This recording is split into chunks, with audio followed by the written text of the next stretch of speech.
Welcome to the GenX Shift podcast, a show for Gen Xers who are navigating some pretty tough transitions and aren't sure how to move forward. I'm your host, Michelle Walter, proud Gen Xer, former lawyer turned entrepreneur, huge Jason Momoa fan, and margarita snob. And I've navigated a lot of transitions in my life, from losing my mom suddenly to a heart attack to starting my own business. But I often did it all on my own because I was too stubborn to ask for help. Now I'm on a mission to give actionable strategies to other Gen Xers so that they can find the confidence, courage, and clarity they need to make a shift. So let's rock and roll. What is shaking, Gen Xers? Welcome back to the podcast this week. We have made it. We are officially at the end of the month-long celebration for the 1-year anniversary of the Gen X Shift, and I could not be more excited, not only to wrap this up, but to get into season 2 next week. So thank you for coming on this celebration with me. It's been such a joy for me to go back and listen to my interviews with guests that I really admire and be able to cull out some of the highlights, the real wisdom, truth bombs from my conversations with them. So I hope you've gotten something out of it. Can you please let me know if you have? Please sign the Gen X Shift birthday card by leaving me a comment where you're listening or sending me an email to let me know what you've learned from the podcast this year or from the highlights that we've been doing the last month, what you've gained from the podcast, maybe an insight you had, or the episode or guest that you really enjoyed. It would mean so much to me for you to do that. This week, we are continuing the countdown of the top 8 topics with the last 2. And so I'm not going to dilly-dally. We're going to get right into it. Before we do that, I want to invite you to come back next week because we're launching season 2. I'm super excited to bring you my guest next week. All right, rolling on with the countdown. Coming in at topic number 2 is a change is gonna come. Healing through trauma, habits, and conditioning. And my first guest highlight is from Sara Giita Flores back in episode 7. My conversation with Sara was a message of faith, that it's possible to transform your life from one of silence and shame to finding your deep inner voice. And that's what Sara does as the owner of Embrace Your Voice. She transformed her life from a place of trauma-induced silence and shame into one of radiant self-expression. She draws on her wisdom of 17 years as a voice coach, a speaker, and singer-songwriter. And she helps soulful women learn how to speak their truth and spread their message. Her first, hopefully not the last, full-length book is called Unleash Your Goddess Voice, and all the info is in the show notes from that episode. In these highlights, Sara talks about a common habit among a lot of Gen Xers, especially women, which is people-pleasing. How people-pleasing is a trauma response, and how to begin the process of healing that trauma and stepping into conscious choice to serve rather than people please. So enjoy these highlights from my conversation with Sara Giita Flores. The thing I want to drive home about people pleasing is that it is a non-cognitive response. It is a trauma response. So we've danced around the topic of trauma a lot in this. And many people would feel like, well, I don't know if I have anything that constitutes trauma. Mm-hmm. The thing is, we live in a culture where trauma has been the air we breathe. Oppression, judgment, hate. These are patterns that are around us and that we absorb when we see maybe someone in our school got bullied. Maybe it wasn't even us, but we observed that. And some part of us said, that could happen to me. I need to do everything possible to avoid that happening to me. Or we see someone who looks like us on the news being taken down publicly, being called a liar, we see someone being disrespected. And then there's also intergenerational patterns of trauma that we don't necessarily even realize. I don't mean to be a downer at all about this trauma, but just to let us acknowledge that it's there, because when we acknowledge it, then we have the power to heal it. And we realize that trauma is not a life sentence. Growing up in a culture where a lot of trauma gets passed around through name calling and hate does not mean that you have to live in the patterns anymore. And the way that you can free yourself is by creating a sense of safety in your body. There's some simple practices like you can hug yourself, give yourself gentle squeezes if that feels good. Mm-hmm. You can connect to your feet on the ground. You can do self-massage. And find safe groups of people, small safe groups. Might be just with a coach or a therapist where you can be seen and heard, or it might be a small group where you can be safely seen and heard, where you can speak up, you can be yourself, and know that you'll be respected. And when we create that sense of safety, it's an ongoing process of creating the safety within. And then unlearning people pleasing is something that happens more on the body level as you start to feel like, okay, I'm setting a boundary and it's actually okay. It's feeling okay in my body. Then that's where you start to make the shift so that you can be in choice. So that's the big difference, I would say, between people pleasing and being of service, is that people pleasing, it's an unconscious compulsion. There's no shame in it.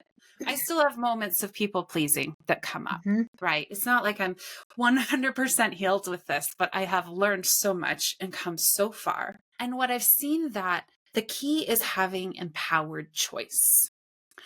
And when you wish to be of service, being of true service will come from a place of overflow, of feeling like you are filled up inside and you have love in your heart to give through whatever work or volunteer work or relationships, whatever creative projects you feel called to.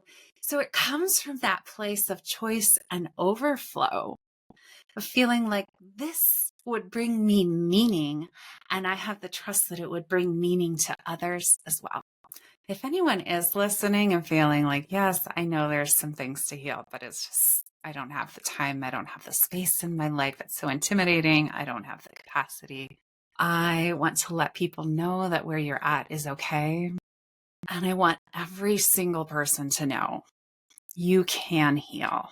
And not only does this bring the possibility of alleviating the pain when you learn to face it and move through it with support, there is so much depth and joy and fulfillment that emerges through the process of healing. And not just as an endpoint, not just when I'm completely healed, then I'll feel joy, I'll feel even more, really even through the process of facing pain and healing. There are so many profound moments of insight, of connecting to yourself, of opening to possibility and light, that I really want to drive home for people. How much possibility and beauty there can be in this process so that it doesn't seem intimidating or scary. All right, next up in topic 2 is my conversation with Dr. Adia Gooden from episode 15. Of all the transitions that Gen Xers are facing at this stage of life, from dating to finding our purpose to finding a new job, whatever it might be, do you know what all of those transitions have in common? They all often have a missing link that looms like a big shadow over our ability to find the confidence, courage, and clarity we need to just take one step forward and to make those important shifts. And more often than not, that missing link is a firm grasp of our unconditional worthiness. The belief that You deserve to be alive, to be loved and be cared for, and to just take up space because you are a human being. Dr. Gooden is an expert when it comes to embracing our unconditional self-worth. She is a sought-after dynamic speaker who gives talks and workshops on unconditional self-worth, self-compassion, imposter syndrome, and Black women's mental health. She hosts the Unconditional Worthy podcast and coaches high-achieving professional women to embrace their unconditional self-worth. I had taken one of Dr. Adia's courses a couple of years ago around self-worth and found it truly life-changing. And I've followed her even before that, but especially since then. So I was thrilled and honored to have her as a guest on the podcast to share her wisdom about the importance of recovering our sense of unconditional self-worth, especially us Gen Xers who weren't raised with that kind of belief system. So take a listen to Dr. Dia give us a crash course in self-worth and its importance for Gen Xers to unlearn the thinking that our worth has to be wrapped up in our productivity. So I think of self-worth as being based on how you see yourself, how you treat yourself, and how you feel about yourself. I see self-worth more as your relationship with yourself, I like to say, how you be in the world than what you do in the world. A lot of us think about self-esteem, and I think of self-esteem more as what we do, our abilities, our accomplishments, what we think we can achieve. And self-worth is more like, how am I showing up? What's my energy? How am I treating myself? How am I seeing myself? That sort of thing. And then I define unconditional self-worth as the belief that you deserve to be alive, to be loved and cared for, and to take up space just because you're human. I really believe that when we have that foundation of unconditional self-worth, that's when we can fully show up, shine, be our full selves in the world, be courageous, and do what we really feel called to do in this world, right? It takes a lot of courage to follow our own path, to speak up, to share our gifts, right? Like that's a vulnerable thing. And I think often we are distracted or preoccupied by trying to prove that we are worthy by all of these external standards, right? Prove that we're smart enough, prove that we work hard enough, prove that we're good enough, prove that we have enough money, prove that whatever, we're trying to prove all of these things. And ultimately that distracts us from what we are here to do. When we know we're worthy, then we just start doing what we want to do. We start doing what we're here to do. We start showing up, shining. We stop hiding, and we're less likely to be competitive in a negative and unhealthy way. We're less likely to put ourselves down. We're more likely to be in healthy relationships and create healthy connection and community. And so I see it as I wouldn't say the only, but a foundation for really living a healthy and holistic life where you're contributing and you have a sense of meaning and purpose. I am unconditionally worthy. And if you want to take it a step further, so are you, so is everyone. Like everyone is unconditionally worthy, right? So it's really it's not even about like hyping yourself up and saying, I'm just the most amazing person in the world. I'm the most beautiful. You can hype yourself up. That's great. But it's not about comparison. It's not about saying I am more worthy. And that's really the game we are playing in self-esteem and in conditional self-worth. I've got to be more worthy than the next person to prove that I should be here. I got to be better than the next person. I got it right. Or sometimes on the opposite end, we think I'm worse than everybody. That's kind of another way our ego can operate. Either we're better than or we're worse than. And unconditional self-worth is really asking you to step outside of that zero-sum game and into a belief that I am unconditionally worthy and so is everyone else. When we feel alive, we have a sense of meaning and purpose. Can you give us some insight into how it would actually make our lives better if we were to embrace our self-worth and therefore trust that it's okay to rest? So one is, let's just acknowledge that, yes, it's scary, right? That I was actually having a conversation with my mom, who's a boomer, a couple days ago. She was in town, about like me being in this process of resetting my nervous system such that rest feels safe. such that slowness and ease feels safe, because I am an elder millennial. I overworked for years. Both of my parents overwork. My mom is a self-proclaimed workaholic, right? So what happens is then working and always being in motion and always being busy feels safe, right? That feels like safety. And it feels very scary not to be in that mode and to rest, right? It feels like a threat. It feels like, oh my gosh, maybe I'm going to lose my job, lose my house, right? It doesn't feel safe. And so the first thing is to just be really patient and compassionate around the fact that this is a pretty radical shift from always working, producing, doing, and into doing a little bit less of that and a little bit more rest. So that's one. We could take this, there's a lot of research on sleep, literally, about, we solidify memories, right? Not getting enough sleep is linked to Alzheimer's, heart attack, stroke, heart disease, diabetes, right? There is a plethora of physical health issues that certainly are widespread in the US, way more than other countries, that are linked to not getting enough sleep. And then let's look at, since productivity is a piece, most of us are not nearly as productive on less sleep as we are on getting enough sleep. And by the way, enough is 7 to 9 hours for most of us adults, right? But when we don't get enough sleep, we can't concentrate, we can't focus. And so then what do? We spend all day working and not getting very much done, and then criticizing ourselves. So there's a lot of layers around the beauty and the power of rest and sleep.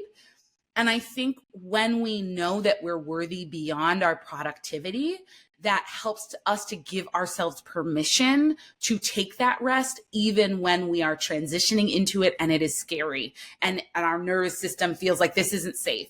But if we can remind ourselves, I am still worthy when I'm resting, I am still worthy when I'm not doing anything productive, then that helps to soothe us so that we can practice the rest. And then on the other side, see the benefits of oh, I actually didn't work all weekend. And then Monday didn't feel so bad. And I got my work done quicker. And I didn't, yell at my kid, or I didn't, whatever it is. Right. And so the self-worth can be this foundation that helps us to ease gently into increasing rest. And then the rest will be reinforcing because we'll feel the benefits. Thanks, Dr. Adia. Next up is my friend Jen Gergen from episode 20. For us Gen Xers, in the midst of all of our various transitions, we don't often stop to consider that the way in which we communicate may impact our ability to make these critical transitions, especially when it comes to transitions that involve other people. And the framework of nonviolent communication, NVC, or compassionate communication, as I think Jen and I like to refer to it, it offers a transformational way to connect to ourselves and to others through awareness of what is truly present for us. The feelings that both we and other people are experiencing in a situation, and the needs that are either being met or not met underneath those feelings. And with this framework, with this approach, and this new way, literally, of learning how to speak, we are given a profound invitation to a deeper way of listening and connecting to ourselves and to other people. Jen Gergen is a liberation activist who started her nonviolent communication journey back with the founder, Marshall Rosenberg, in 2008. And she has been collaborating with fellow NVC practitioners, with myisha T. Hill, in the Check Your Privilege community, bringing regular NVC practice into that community and now offering it out to the rest of the world too. So you can find her offerings on LinkedIn and Instagram. Go back to the show notes for this episode and check out all the places that you can follow Jen to learn more. And for now, enjoy these highlights from my conversation with Jen Gergen. So let's start with that term, nonviolent communication. Why is it called that? What does it mean? Yeah, I mean, we kind of touched a little bit about that on it being unfortunately called that. It probably would have been more accurate to call it compassionate communication or empathic communication, because I've heard some people refer to it as that, yeah. Yes, and I think the concept is there is language that is life alienating and there is language that is life affirming. So moving through a process, you find like not this. And I don't know if you want to jump into that quite yet, but that you're trying to evolve from this kind of life alienating way of speaking into a more life affirming. So like NVC is both self-connection and empathy for another's experience. It's about, we've talked about this, building capacity for presence and like an honest expression. So it's also really important to say it's an embodied language. So it's not so much about looking at this as a tip or a tool or a trick that you apply to a situation, but it is like a way of being. And so it's an embodied language that's going to result in an empathic connection to the feelings and needs in yourself, but also in another. So it's not about seeking to intellectually understand or change the feelings. So a lot of times empathy, I think, is misunderstood as something that's supposed to make you feel good or feel calm or feel better. And that's a beneficial byproduct that might happen, but it is not the goal. The goal is simply to find the presence and awareness of what am I feeling? What might you be feeling? And you're feeling something, pleasant or unpleasant, because you have needs that are met or not met. And so finding that connection to yourself, to another, and then our universal human needs that we share. And so when we have that feelings awareness and good needs consciousness, that's when we're developing strategies together that get everybody's needs met. The basic fundamental formula of NVC is called OFNR, which stands for observations, feelings, needs, and requests. And it is all connected. So don't look at these as separate silos. It's like finding a way to connect it. Or starting at, wow, I'm really needing this, which is making me feel this. And I'm observing this. So here's you see where you can move around. I want to pause because I'm going to go wild on going too far. And so I just want to pause there and make sure that I'm going down the track you want me to go down. Yes, absolutely. That is exactly the track that I want you to go down. So keep going. Okay. So the formula then expands a little bit when you do a self-empathy process. So that formula is the basic formula, but we add in a couple steps for this concept of self-connection and self-empathy, because observations from a life-affirming standpoint are not judgments, evaluations, and assessments. They are facts. Now, let me pause on that. Facts is still something that is subjective to our experience. So as NVC practitioners often will say something like, it's as if a video camera recorded. Make observations as if a video camera recorded, but acknowledging that looking at video camera footage can inspire different facts for different people, but particularly based on our lived experience or the identities we hold. So making sure that you're still owning your facts, right? But self-empathy provides an opportunity for a safe place for you to have all those beliefs and judgments and assessments. Because listen, yes, on our path to enlightenment, we hope to divest from that, but we're living in the real world. So give yourself some place to have the beliefs that you have. So we acknowledge the beliefs. Then we acknowledge that things are happening in our body. And having good body awareness is important because it's yet one more cue for you that you're dysregulated or feeling great. It's also good to acknowledge, wow, I'm feeling really warm. I'm enjoying this.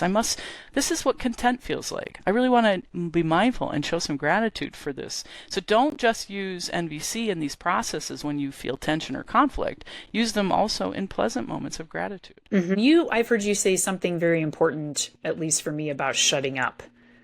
Can you... just how to know? Yeah. So the filter I like people to go through is I always say, show empathy. Just do it. No? Can't? Not possible? Okay, fine. How about curiosity? Can you at least show curiosity? No? Don't even have space for curiosity? Then shut up and self-empathize. Answer the question of what Gen Xers could hope to really take from it is, I really need it to be clear that if you never opened your mouth, ever tried to implement NVC in a acknowledging another or even in an expressing yourself way, if you just do self-empathy, if that was the only thing you took away from NVC, you would already be winning, because you are in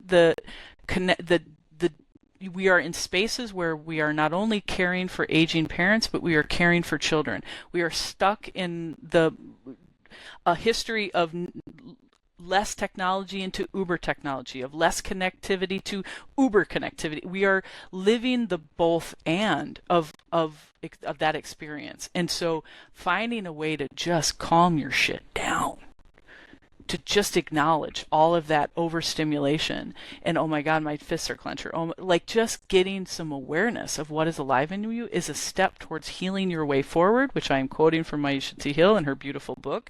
That idea of work on healing the generational trauma that you might be carrying forward using self-empathy. And from Jen Gergen, we move on to my friend, mentor, and co-founder of the Check Your Privilege community, myisha Hill. I spoke with myisha in 2 episodes, back in episodes 21 and 36. Because one of the biggest hurdles for Gen Xers moving through transitions is our stubborn steadfastness to wanting to DIY everything on our own. Everything, including our own personal growth journey. And this adherence to this rugged individualism is something we learned growing up through various systems, structures, cultures, families. And it's a bell that's really hard, but possible to unring. When you combine that with internalized shame that we have about ourselves, we have this toxic cocktail that keeps many of us drunk in these systems of oppression that hold us back and hold others back. myisha has been a truly life-saving guide on my journey over the last few years to heal through rugged individualism, shame, through systems of oppression, to learn how to ask for help, to be in community, to unblock some of these mindsets that I was raised with that I didn't even know existed. myisha is a writer, podcaster, life coach, and healer, leading a revolution of heart, mind, and soul through her Check Your Privilege community. I invite you to go back to the show notes for her episodes, get the link, and come join us in community so that you can do this work with other like-minded folks. Because her work really awakens you to purposeful passion and serves as a guide toward personal accountability and intergenerational healing. You can learn more by diving into the paperback version of her book, Heal Your Way Forward, The Co-Conspirator's Journey to an Anti-Racist Future. And start your journey right now by listening to these highlights from my conversations with myisha. What does interlocking systems of oppression actually mean? It's the way in which capitalism and ableism and colonization and white supremacy kind of interlock and define our reality. Bell Hooks, this is the work of Bell Hooks, right? She says that if we only focus on capitalism, or if we only focus on ableism, and ableism is the way that disability shows up, right? If we only focus on one issue at a time, instead of thinking about how they function simultaneously, we're always essentially labeling ourselves and only focusing on that one label. But when we look at the ways in which colonization, capitalism, okay, if we look at how the Black body was colonized, taken from land, and or there were Black and brown bodies in America, that's a different conversation around history. But if you look at the ways that the body of Black folks was colonized and brought over and capitalized the labor, right? And then if we look at ableism within that system, the way that Black bodies with disabilities were either on these boats, thrown out, murdered, right? Even on this land, othered, or put in mental health institutions, right? So that we have the ableism. When we look at all the ways that these systems intersect, it's similar to intersectionality, but it allows us to decolonize and acknowledge the internalized racism, the internalized systemic systems within people of color. So if I only focus on white people and white supremacy, I get to other white people. But when we look at these interlocking systems of domination, I too get to name my collusion and the that all of these systems have harmed me and I can also cause harm. So Heal Your Way Forward was based on this framework that was kind of reminds me of the hero's journey, and it was called the co-conspirator's journey. And so what am I saying with the co-conspirator's journey? And I'm like, I'm inviting people to heal. It just came, heal your way forward. Because the goal is, when you look at the co-conspirator's journey, listening, learning, taking action, shame, turning the light on shame, unpacking where you fell off track, repairing if necessary, and doing it all over again. It's just like, oh, that's a journey of healing, because healing requires you, as you're evolving and healing, like, you're going to continue to cause harm. You're going to continue to feel shame. But the goal is to look at that, pull out the lesson, and move forward. And so it's always been, okay, we're all just healing forward in life, like, and bringing in the Sankofa principle from the Akan tribe of Ghana. Like, you have to walk forward, but you have to look back, because as you look back, you pull lessons that you need to learn, not to weaponize or beat yourself up, but every life experience has a lesson. All the ways that we are indoctrinated to uphold these imaginary rules of what it means to be human, we can really look back and recover ourselves from those lessons and move forward while we do it. You keep on keeping on, and it's the good old American way. You go to school, you get a degree, you take care of your kids, you take care of your family unit, you buy a house. It was reinforced in your school. Perfect attendance, being number one, being a star student, perfection. So it was never really rooted in community. It was just being a good individual in American society. You weren't taught how to get and ask for support. It was, I have to deal with it. It's just me. I have to be perfect, because if I'm perfect, my dad won't get mad. You were socialized to carry it on your own, and to not fall apart, and to deal with it as it happened, and to be strong. So we have this generation of folks who are ruggedly independent and think they have to do it all themselves, that you have to hold it all together. And now here you are, your body's falling apart. You're comparing yourself to who knows what the media is putting in your face. You're getting ill, you're getting diagnoses. And it's like, oh my God, I have to figure this out myself. You actually were socialized to believe that. And you have to give yourself permission. No one can do it for you. Just like most Gen Xers do things for yourself, you have to give yourself permission to say, well, what is community? And what is community care? And how can I learn to ask for help? Be vulnerable enough. Gen Xers need to practice the art of vulnerability and asking for help and support. Because you don't have to hold it all like your parents did. You don't have to carry it all by yourself. But it requires honest introspection and honest interrogation of what it truly means to ask for the help that you need. When I look at my audience, Gen X, the white Gen X women had no space to process their childhood. And that's what else is needed, is when you start processing your childhood, you start to be like, that shit wasn't normal. No 8-year-old should be cooking dinner for my siblings. The heck? Right. Because my mom wanted to go to social.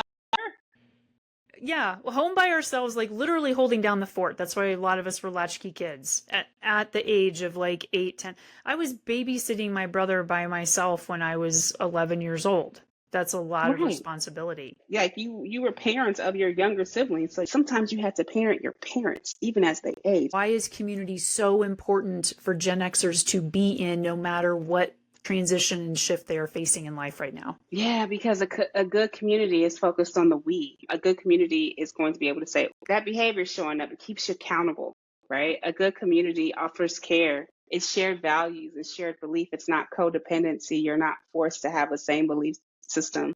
A good community is rooted in interdependence, right? A good community has healthy conflict. Like, it doesn't let you dance around conflict. I know a couple Gen Xers, they see some conflict and they're like, I ain't got time for that drama. I'm Just out. a couple? Peace. You know, a couple. More than a couple. I don't see that. I'm the person that I don't want to put everybody in a box. You know what I mean? But you know, it's healthy. It's an interdependent, healthy conflict. You know where you end and where someone begins when you're in a healthy community. And I think that's what a lot of fear is and where codependency can breed, is that people don't know where they end and someone else begins. And in community, if you have agreements, relationship agreements, conflict agreements, repair, how we repair harm, like, you could totally be in beloved community. You just have to practice being vulnerable and saying, you know what, I'm going to try. So let's get right into the opening quote in the book, which is from Bell Hooks.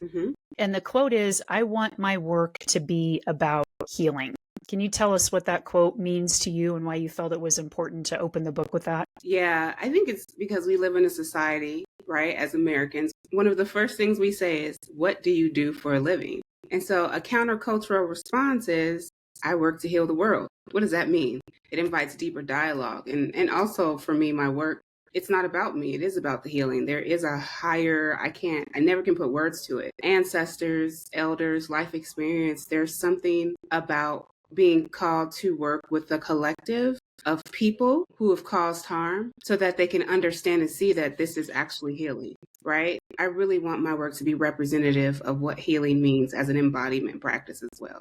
Because it's easy for me to say, someone hear healing and say, oh, I'm in therapy. And therapy is not enough. Are you embodying the journey? Are you somatically letting go of the trauma that your body holds? So healing is not just about like, oh, I'm in therapy. It's okay. Do you have a peer support group, right? How are you taking care of yourself? Are you embodying what you're learning? Are you moving and transmuting energy through your body? What does that mean? So talk to me about the role of shame and how white people can turn toward their shame and not let it derail them. Shame's role as a teacher. Everything that I feel like there are so many different things that we experience on this journey. Shame, conflict avoidance. Shame is a teacher. But I think we don't look at shame as the teacher. We look at shame as something to run from. And I think a lot of people have a hard time sitting with their shame because we have a system that reinforces shaming and shame. And Bell Hooks says that shaming is one of the deepest tools of imperialist, capitalist, white supremacist, ableist patriarchy because shame produces trauma and trauma produces paralysis. And shame can keep us in a spiral of paralysis where we think we're making moves, but our bodies are actually in a functional freeze. And so I think that shame triggers parts of our nervous system, our vagus nervous system, that's either fight, flight, fee, fawn, or freeze. And so we want to be mindful that with shame, we have to learn to move with shame and not run from shame. And what if we took the connotation of shame as bad and been like, actually, this is here to teach me something? Because if we can learn to face our shame and move with it and name it, that's when the true healing will begin. So you're getting shamed left and right. If it's not on social media, it's through the TV. If it's not through the TV, it just doesn't stop. And so you have to give yourself permission to say, I'm going to feel this way. I'm going to get out of this freeze and I'm going to face my shame. I'm going to name my experience right now as shame. And then I'm going to sit with it. I sit with it for 24 hours and then find myself some sustainable solutions to go forward. And I think the way people have been invited into this work is why people don't do it, because they think it's condemnation. It's a bad thing. And that's why MAGA can take the narrative and run with it, because the way that we move, well, I'm not a part of social justice anymore, but the way social justice people move is very shame-based. Yes. And so, yes, you see people online like, oh my God, we're white people and we're so bad. And I'm like, that's not the right language. Who would want to join a movement? Who would want to join something that says, oh, you bad white people are horrible and fix it and get your shit together? That's shame. Yep. But who would join a movement that's like, hey, you have made a lot of mistakes on your journey, and how do we keep it real and get it done? And how do I invite you in? By keeping it real, being direct, and not being nice. Is there a practice or tip from the book that you can give to somebody who is feeling paralyzed because they're in so much shame that they don't want to do this work? I would say give yourself 24 hours and walk away, like a physical walk. This book has like do nows, and it's like take a self-compassion break. If I could add a new one, it'd be like go take a walk. Do now, go take a walk. Sometimes you have to walk away from something to get a fresh perspective, because if you sit with it too long, you're not going to get back out of it. You're not going to get back out of it. You can feel every negative emotion you want to feel, but after 24 hours, visit it again, find the truth in the story, maybe take a walk, and watch it work itself out. And so I would say that if you are frozen in a functional freeze, your body is saying, help, I want to move. Help, I need to get unstuck. All right, that is it for topic 2. That means we're ready for topic number 1 in the countdown. Can I get a drum roll, please?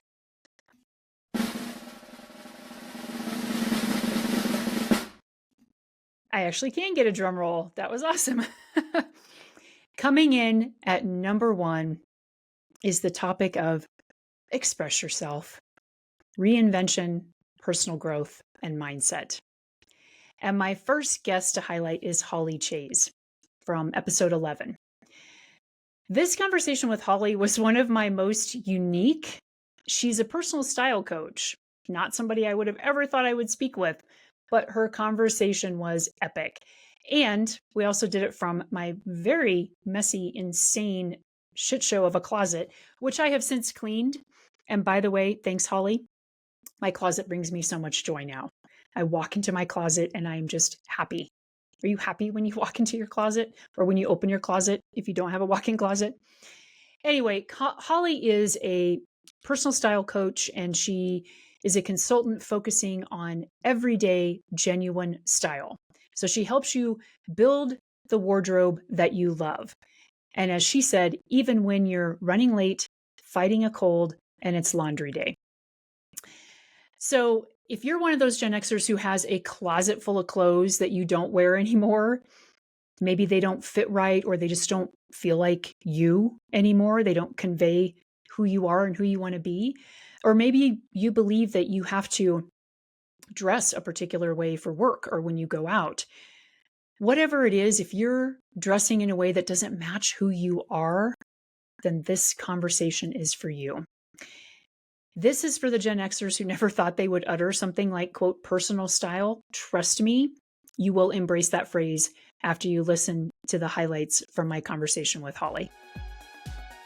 How do you define personal style? The cliche way to define it is that personal style is how you communicate who you are before you have to say a word. So I love creative style and personal style, and I truly believe that every person is creative. I think that we all can express ourselves. I think that we all have a point of view, and I think that personal style is the culmination of that.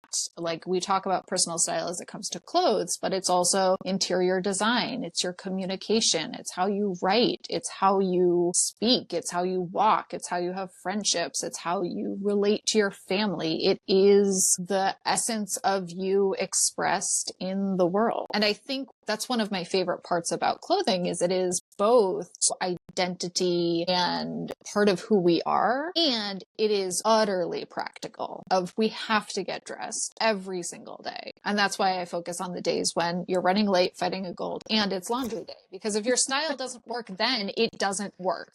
I will also insist that you have at least one, maybe 2 or 3 backup pieces so that if laundry has to get pushed to Tuesday, you're still fine. So how can somebody who's in a marginalized community be able to still embrace that personal sense of style, whether it's with how they want to wear their hair, if they want to wear something that's more representative of their culture or more representative of the gender that they really feel aligned with, that the outside world doesn't see them as aligned with that, right? So how can we navigate those very real problems? The first thing that I will say to that, because it doesn't often get said in these conversations, is that playing it safe is an entirely legitimate answer. Like, choosing to play it safe, choosing to fit in, especially if you're entering a new work environment or a new school environment or a new community environment. Giving yourself time to read the landscape is a really powerful move. And so that, I'll say that up front because I don't think it gets talked about enough. I think we often jump straight to express yourself, be yourself, without acknowledging that it can be incredibly dangerous. Then, if you are looking to be more expressive, similar to when you're looking to elevate your style or come into your style, you can take small steps and you can make the transition gradual. You can start small and adjust, and add another piece to that and adjust, and add another piece to that and adjust. You don't have to go 0 to 60 in however fast an electric car can do that these days. You can give yourself time. You can give yourself space. You can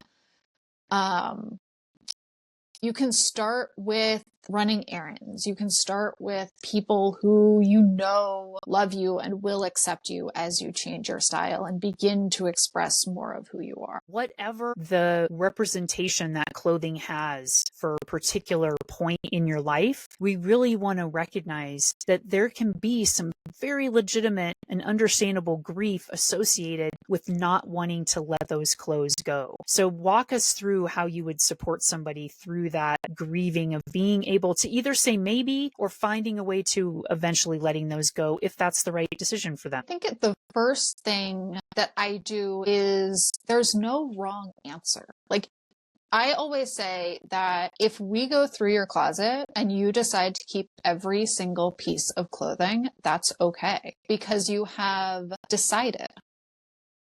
It's really about getting things out of limbo. Like there's so much in our closets that's just sitting in limbo. And so I'm never going to tell someone to get rid of their mom's clothes. Like not going to happen. Those are sentimental objects and maybe they don't live in your closet. Maybe they live in a special memory box in your closet. Just kind of a way of knowing that these are not my everyday clothes and they can be separate and they can be like a scrapbook. Thanks, Holly. And thanks again for the inspiration to clean out my closet. It really is amazing. How can you take a cue from Holly and learn how to step up into more of your personal style that makes sense for you, even when you're at home doing laundry? Up next to inspire our mindset shift is my dear friend, fellow Ironman triathlete, and not fellow because I haven't done this yet, but Appalachian Trail thru hiker, Cris Howard from episode 12. Sometimes, no matter how impressive our resume or list of accomplishments are, we can't seem to outrun the sense that we're never going to be enough or do enough. Cris spent decades living under that shadow of what I call not enoughness, including having bulimia in college and then moving to an overachieving career and athletics, like becoming an Ironman. And she learned to please everybody else except herself. Chris's journey is one of deep healing and unlearning the patterns that keep us in spirals of shame and unachievable bullshit perfectionism. By learning to listen to and trust who she is on a soul level, she was able to find a deep source of power that allows her to live life, finally, on her own terms. So here's Cris Howard.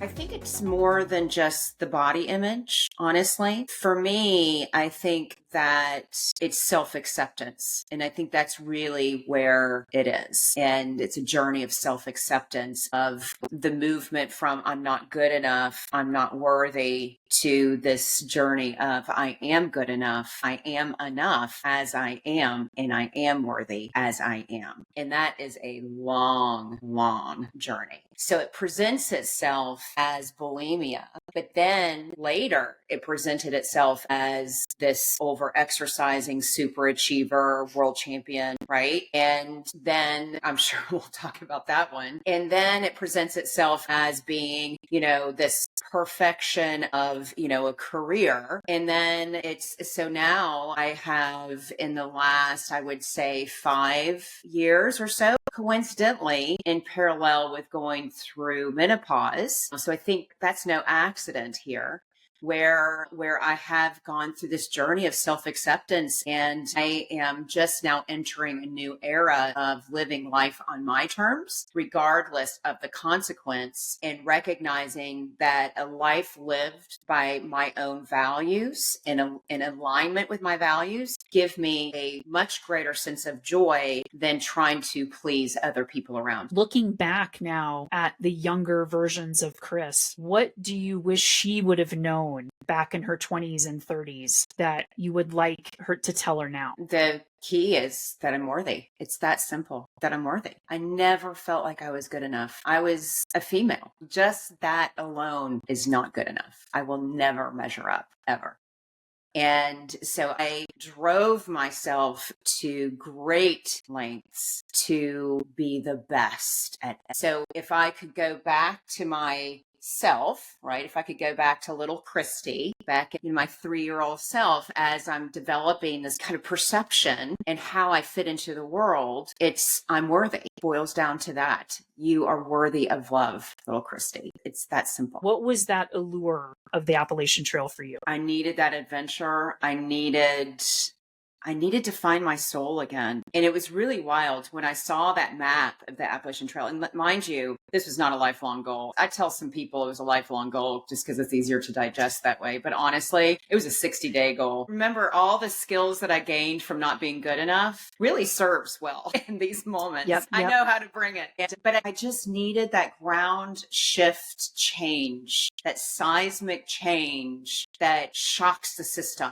because the current state of affairs was not working. But when you listen to your soul, it drives you. And come what may, come what may. I didn't know. I was jumping off into the deep end. I didn't know if my back was going to hold up. That was the biggest risk. I knew that physically, mentally, I've got it because I've gone through hell and back, and it's giving me a lot of skills, but it was my back that was my worry. But I did it. I did it. It's just walking. I could not tell the story. I quit my job and I put it out on the line and I didn't finish. I can't tell that story. It's just, I'm not a quitter. I finish. I'm a finisher. That's what I do. And so that was going to be my story. I just knew I had to do it. I just had to do it. And so that will and that inner voice, that guide is what powered me through. Do you feel that the voice came from a place of force, or did it come from more of a place of compassion and resilience? It was a redefinition of myself. You know, this chapter that had closed, it's not the ending. And I needed to prove to myself that that's not the end,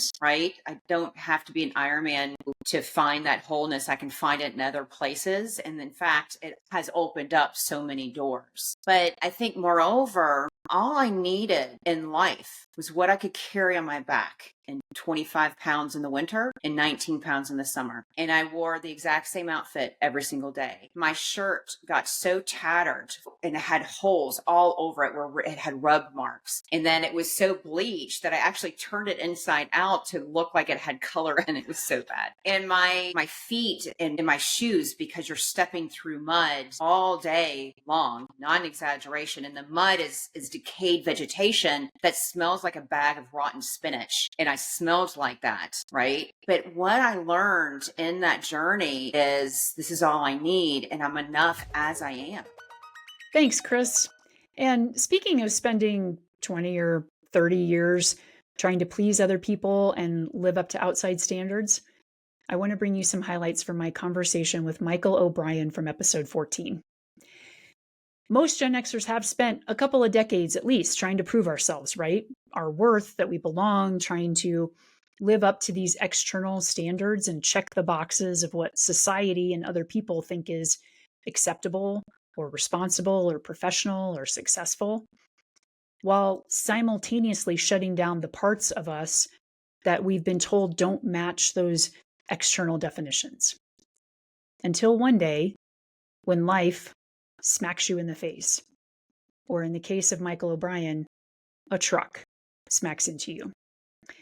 His wake-up call came in the form of a head-on collision with a motorist while he was training on his bike on the sweltering roads of New Mexico. Yet, even when he knew, as he was laying there on the pavement, that he was at death's door, Michael's brain was still wondering if he was going to be late to his meeting and whether his colleagues were going to be upset with him. That's some deeply ingrained conditioning right there. Fast forward a few weeks through rehab in a New Mexico hospital, and the moment when Michael remembered a lesson from playing sports growing up. When things are going too fast, take a time out and breathe. Michael began pausing, breathing, and reflecting, a practice which helped him not only heal his physical wounds, but also his lifelong emotional wounds of never believing that he was enough. Are you picking up on a theme here?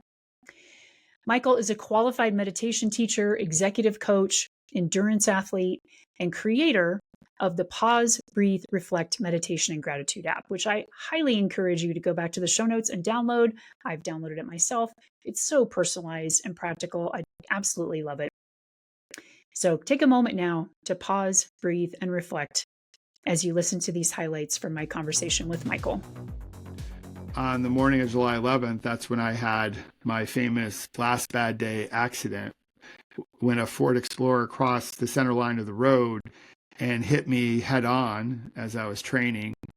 The truck was going about 40 miles an hour based on what the police estimate, based on the skid marks. And I remember everything of that morning, like the sound of me hitting his grill, the sound I made when I went in and through the windshield, the sound I made when I came back out through the windshield as he slammed on the brakes, the screech of the brakes. And then I still can remember the sound of me going, oh, like when I hit the asphalt below. And that knocked me unconscious. And when I regained consciousness, I was surrounded by EMTs, the state trooper was there, the county police, ambulance, fire. It was a scene. As the kids would say, it was a vibe, but not in the way you want a vibe, right? And they basically told me, like, we've called the medevac, they called the helicopter. At that point in time in my life, I was a very nervous flyer, and I had never been on a helicopter. So here I was, like, in the worst pain of my life, Michelle. Just the thought of moving was like so painful. The body was going into protect mode. They gave me a morphine drip, which was really not working at all. And I was trying to talk them out of putting me on a helicopter because I was terrified of going on the helicopter. And they're like, no, we really need to get you to the hospital. You know, we're too far away from Albuquerque. They had to take me to the only Trauma One center in the state, which was at the University of New Mexico in Albuquerque. And I just remember waiting for that helicopter. It took 19 minutes to fly from Albuquerque to the accident site and then 19 minutes back. And I just remember, like, this is not how it's supposed to go. Like, this is not part of the script. Like, I was doing everything right. I was next leveling it. I was making things happen. I was getting my stuff. We had a happy life. We had a young family. I had a good career. I'm a good person. Like, these things don't happen to me. They happen to other people. Like, other people where I tell them, you're in my thoughts and prayers. Like, it felt surreal. Like, this is not happening. And to add a little crazy to the whole story, even more crazy than it is, I distinctively remember being worried about what my colleagues were going to say about me because I was going to be late for the meeting. So here I am. I know I'm fighting for my life. Like, you could feel it. It was really eerily quiet.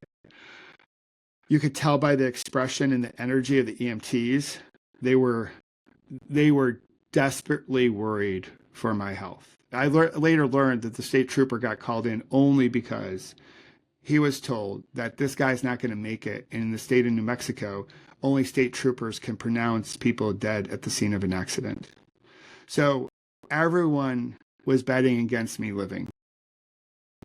And here at the same time, I'm like, I wonder what my colleagues will say about me because I'm not going to be at the meeting. Like, they're going to judge me. And at that moment, I was like, what are you doing? Like, all the signs, Michelle, were like, not good, not good, not good, not good.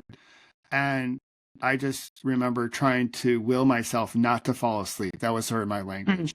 It wasn't, don't lose consciousness. It's like, stay awake, Michael, stay awake, stay awake.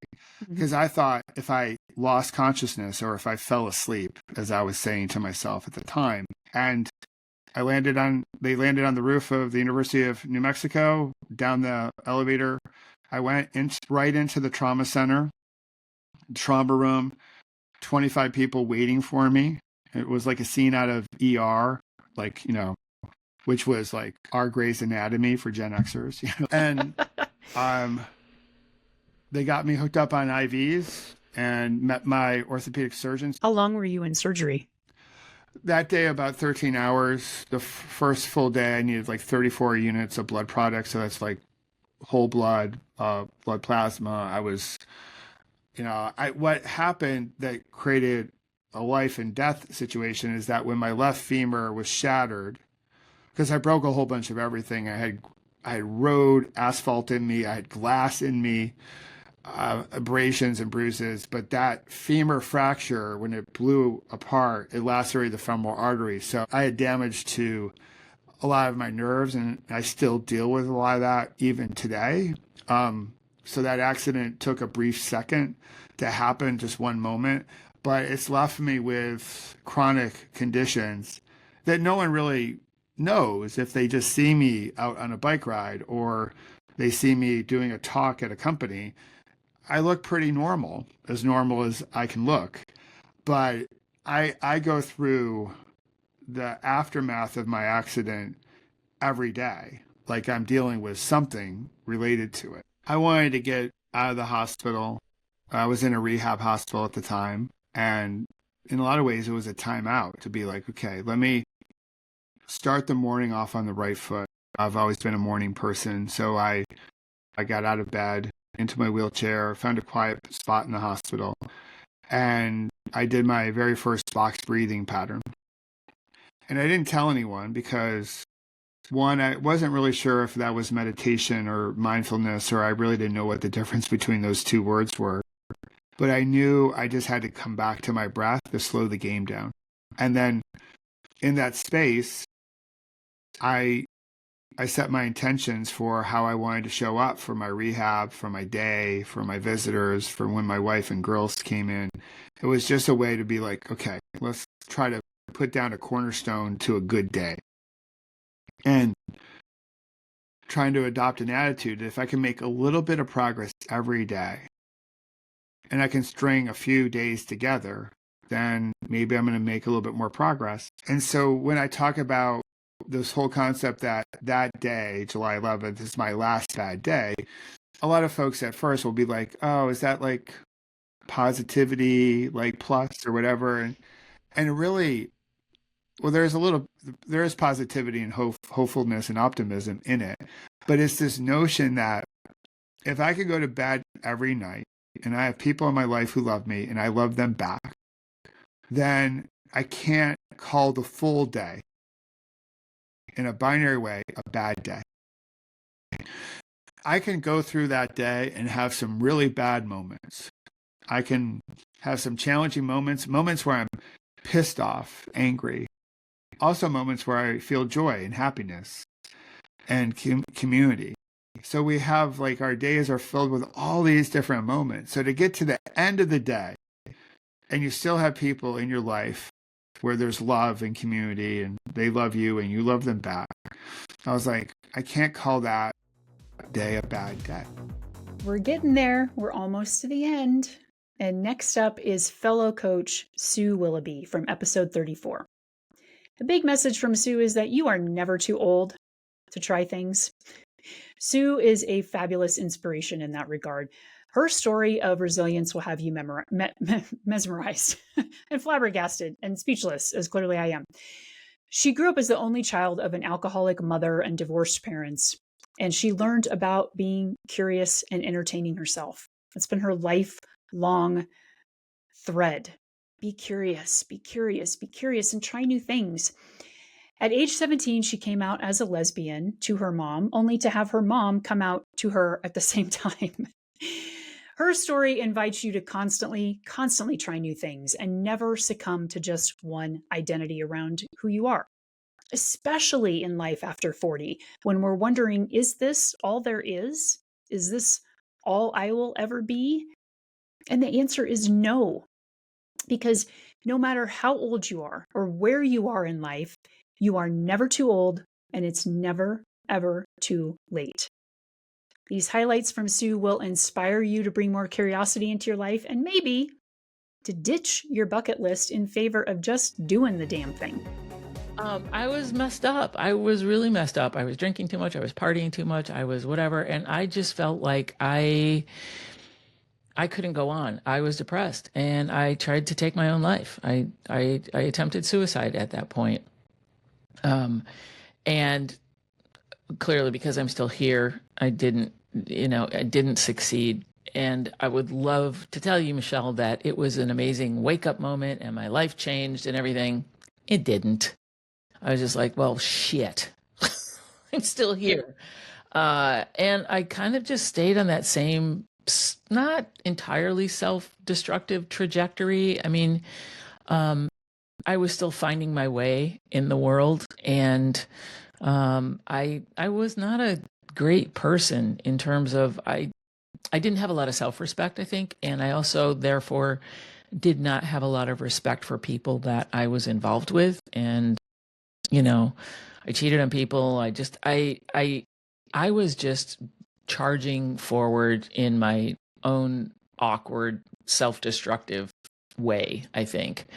But yeah, it was a really dark time for sure. So is there anything in that moment when you were deciding to take your own life that you think anybody could have said to you to change your mind? I don't think so, because I think in order for that to happen, I think people would have needed to know that I was struggling, and I never let on that I was struggling. I just, pushed ahead, and, I was kind of a tough guy, right? I was just like, I'm a badass, and that was kind of my MO. Nobody really knew that I was having a hard time. I think if there was more awareness around depression and stuff back in the day, or if it was easier to talk about, nobody talked about it. You just kind of, toughened up and kept moving forward, or not. And so I don't think that if I had an avenue, an outlet, then yeah, I probably wouldn't have been depressed. I probably would have been able to talk about my family situation and all that stuff, so that I would have been better adjusted to deal with life in general. But that was not the case. What is it about you that allows you to just keep trying new things all the time? Well, I think, Michelle, we can go back to that place of discomfort, right? Where my comfort zone was discomfort growing up. So I figured, what's the worst thing that could happen if I jump out of an airplane, right? Honestly, but I think a lot of it is just curiosity, maybe a little mixed in with a little, side of ADHD. I don't know. I was never diagnosed with that, but a lot of it was just kind of bull in a china closet. A lot of cliches here, spaghetti against the wall. I just want to experience things. And maybe it was because I did grow up so quickly. I feel like I kind of skipped a lot in my childhood, even though I had a lot of good childhood experiences and memories. But as an adult, I'm like, I just want to do this thing, things will come into my awareness or my consciousness and be like, yeah, that sounds cool. Let's do that. Right. Let's learn to fly. Let's, oh yeah, a friend of mine plays roller derby. Let's do that. Right. Confession, I did grow up in the 70s watching the Bay City Bombers, roller derby was huge. It's kind of yeah. making a comeback. Absolutely. Absolutely. But those were I loved those tough girls on the bank track, spinning around the railings and getting elbowed and ending up on their butts and all that kind of They're good total stuff. badass. I was. But here's the thing. When I went to roller derby later in life, in my 50s, right? Was I 50? Yeah, I think so. I went in as a referee, not as a skater. And I had a skater name, because you have to have a skater name. You have to have a cool skater name. And it's usually some play on words or whatever. So I went with, being a woman of a certain age, Raging Hormone. But hormone was spelled WHOREMOAN. So it's my skater name. So what inspired you to become a coach then and start your own coaching business? Well, I would say that, the population of women that I serve are women of a certain age.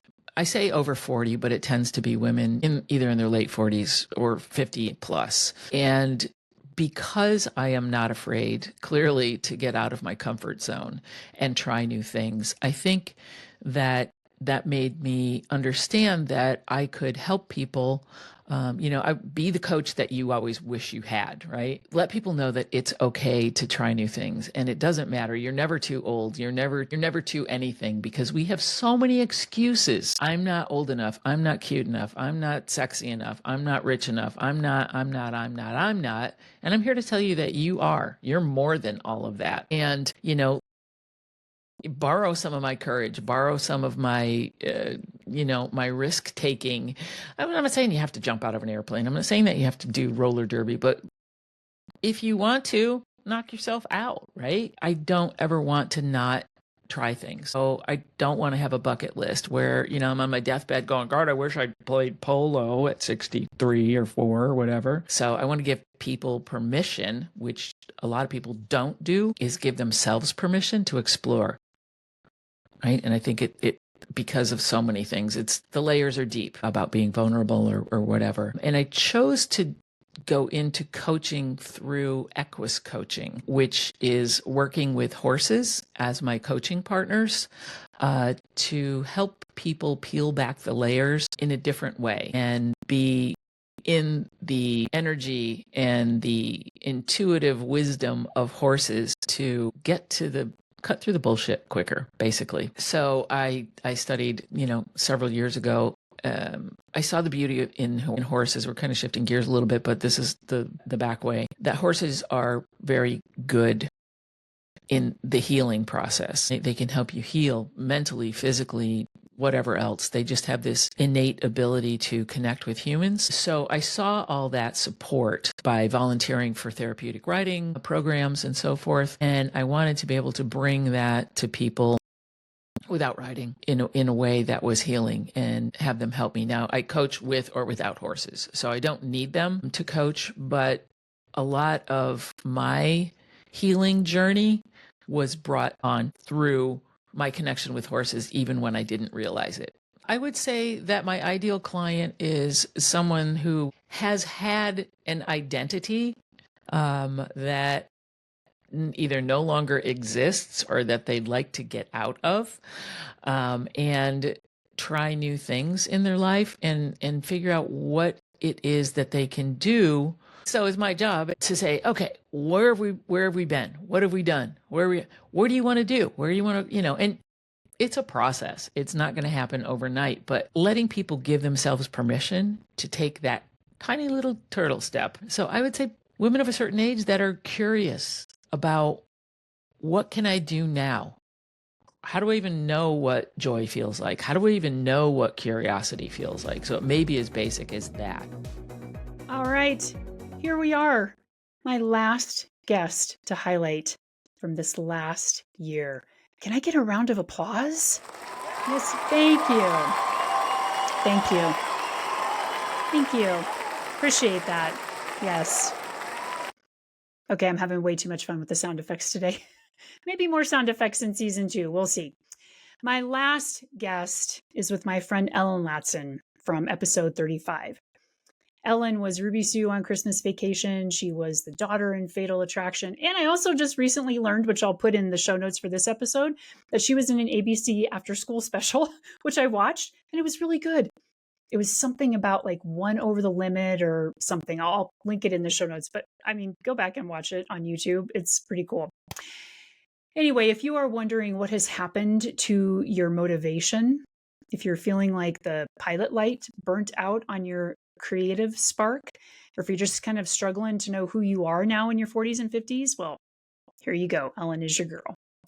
My conversation with Ellen will inspire you to reignite that inspiration, to find your creative flow and reclaim yourself by learning to surrender. So listen in as Ellen shares her journey from childhood acting to reigniting her motivation and now coming back full circle to acting.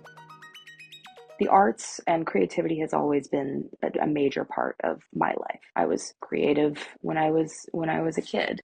I was creatively working full-time as an actor. I went to arts camp. I went to arts boarding school. I went to art college. And I realized sort of 2.5 semesters in that it wasn't really something that I wanted to be doing. And so I left school and started working full-time. And that was like when I kind of like really entered the normal working world, not the entertainment working world. Yeah, so looking back on all of that, part of that realization was realizing that all of the emotion and everything that I said about not having been as passionate or as fulfilled or all of those things by acting, I realized that after I left was that my creativity kind of left me when I left my career behind, or at least that's what I tell myself. I had such a hard time being inspired.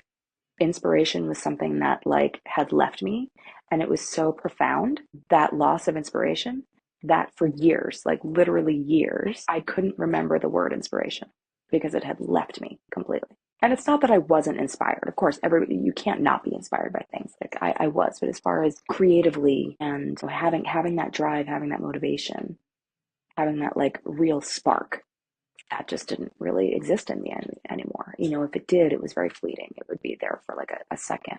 But like my flame My pilot light was still lit, but the burner was not on at all. But I'm in a much better position now. I'm older. I've had time to think about it. I have matured to the point where I'm not afraid to kind of crack open those doors.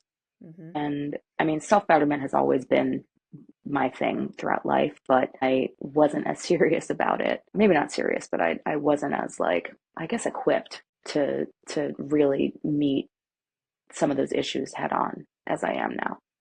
And so, I think, like I said, the maturity and just the life experience and the willingness, like the real willingness to say, okay, let's crack it open and let's deal with it, because I would love to unload some of this baggage. I've done a lot of work around that, and I've like really been doing some major work just like in the last 2 weeks.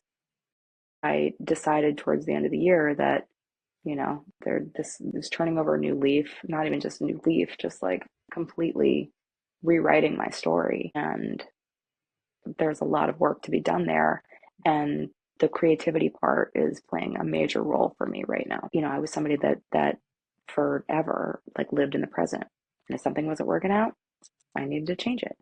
And this all kind of comes back to my acting thing being, again, like chasing the fulfillment and the passion and the whatever, trying to find that, because I had dozens of different jobs in different fields, and lived in 6 different states, and had like 45 different addresses over 20 years. I mean, like, always moving, always just change, and change really became my identity. But I'm married now, and I am anchored where I am. I have roots now. I have a family. I have a daughter. I have 2 fucking annoying dogs I love. And I can't just pick up and go anymore, which there's a part of me that's sad about that, but of course I'm glad, because I've found the home that I'm looking for, found my place. But you're going to be no good to anybody if you are denying yourself certain, I don't want to even call them luxuries, because they're not luxuries. When you become a parent, especially a mom, especially a stay-at-home mom, the term luxury takes on a new meaning, because taking a shower is a luxury and having a moment to yourself is a luxury. And they're not luxuries at all. They're self-care. And so I would say the same thing. You need to be able to fulfill these parts of your life, even if it's just like once or twice a year, whatever it is. You need to be able to fill up your cup, at least somewhat. Because if you're running on empty, you're not going to be good to anybody. Really, it just comes down to surrender. As my band Fish says, the trick was to surrender to the flow.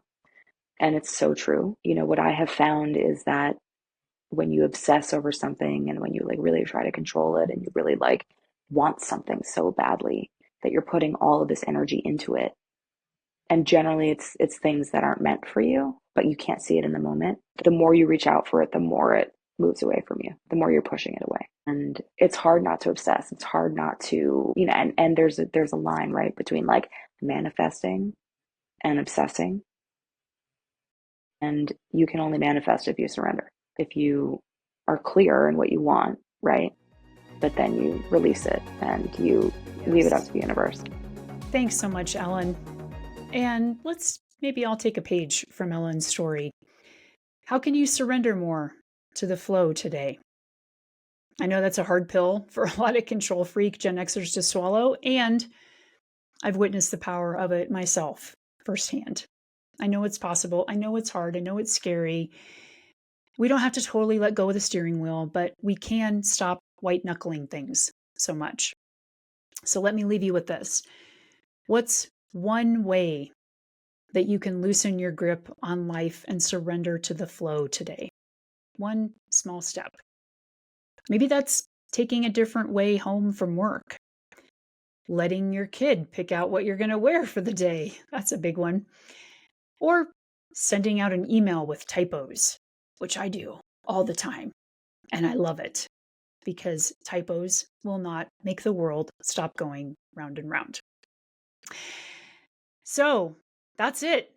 That is the official wrap on season 1 of the Gen X shift. And as I say that, honestly, I'm kind of surprised. I never actually thought about finishing out a full season. I just showed up trying to put out episode after episode. Yeah, I took some breaks. And I wanted to just keep giving y'all amazing conversations with my guests, as well as the solo episodes, which, by the way, we didn't even highlight or talk about the solo episodes that I did. So I want to celebrate myself for what I've done. And I want to model that for Gen Xers, because we don't celebrate ourselves well at all, oftentimes.